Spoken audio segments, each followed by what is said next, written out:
Just want to show you the Buick. I can do a FaceTime video for you if you want to do that. There is some paint that's needed on the hood here. I did put some clear over some areas just to make it presentable, but it's an old restoration on the paint and it needs to be redone. The wheels are Luxor. I think they're 7s on the front and 8s on the back, if I remember. 235 60s, no, 235 70s and 255 60s, I believe, on the back. All the glass is good.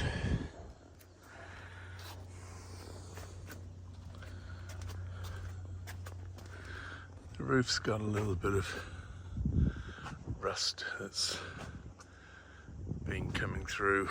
You can see on there, it just needs to be rubbed down and filled and it'll be fine. It's basically the marine layer that's been hitting it. Rear bumper is needs to be re-chromed, but is in good shape. And I do have these J bars that are brand new that I've got. They're about $1,500 these days.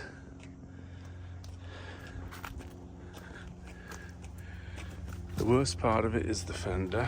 The door had opened on it back in 2016 and bent the fender, and everything works okay. The door's fine, but it doesn't shut as well as the other doors, so it needs to be shut a little bit more strongly, whereas all the rest of the doors will just close nice and easily by themselves.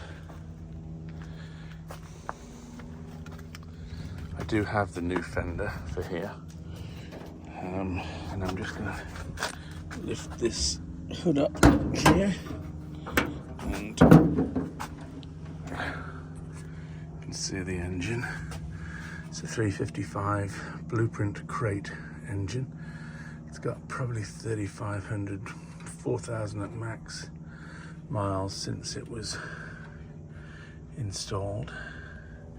It's got wrapped headers. It's got a full dual exhaust system.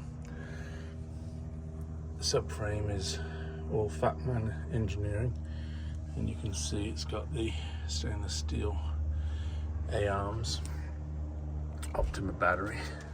It does have a power booster, but this power booster here really needs to be a dual. It's not strong enough, and so it's not stopping as well as it should be. In fact, it's hard to get it to stop. It's okay once you know it, but if somebody just gets in and drives it, then they're likely to wonder when it's going to stop. I did put on the brake proportioning valve. It's got discs, Camaro discs on the front, and it's got 9-inch Ford drums on the back. Atomic fuel injection, MSD Distributor and coil. It's got a brand new fuel regulator with a return line that goes back to the brand new tank. There's the MSD injection. It's Vortec heads. They do have the different bolt pattern to the earlier heads, so they need to be manifold that goes down, and these bolts, serpentine belt. Radiator is a big thick aluminum radiator. Runs nice and cool all the time. Does have an electric wiper motor. Wipers do work, but there isn't a wash body. Inside,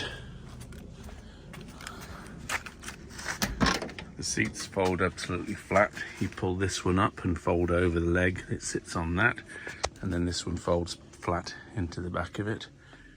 In the back here, I did do a It's floor tile, and there are some spare floor tiles underneath here if you wanted to do some more on that.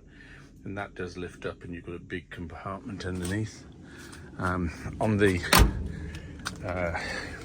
driver's side, there is a bit of a seam has come undone right there. I put in this console there. Oh, this has been sticking up here, but recently it looks like it's been coming off with the colder weather, so it sticks up there, and that's all the fuel injection information. You've got water and oil temperature gauge there. There's a water gauge up here, and then there's fuel gauges there. It works to a point. It shows when it's all the way down, and it shows when it goes up past the full. It's an altimeter RPM speedometer, but it's not working. It is wired up. I think it must be the thing in the transmission that's a problem. There's a vent there, and there's a vent underneath here, right there. There is a heater up in the back there, but these don't work.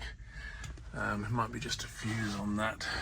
Same with the clock and the radio there. I think the radio might be an old 6-volt. I'm not sure whether they were 6-volt originally or not. It does have power rack and pinion steering, and this all locks up. You've got a little bit of a seam rip. Well, actually it's a rip in the actual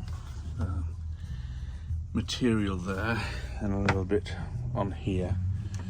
These are great. The window has to be undone.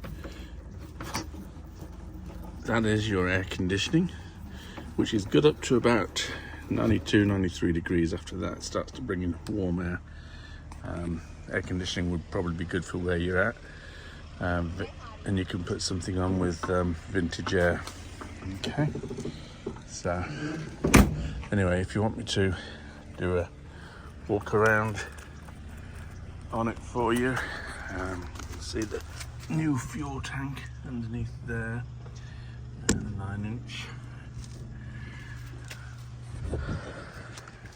There is pitting on the lights there. This is really good on here. This light's better, and the bumper is.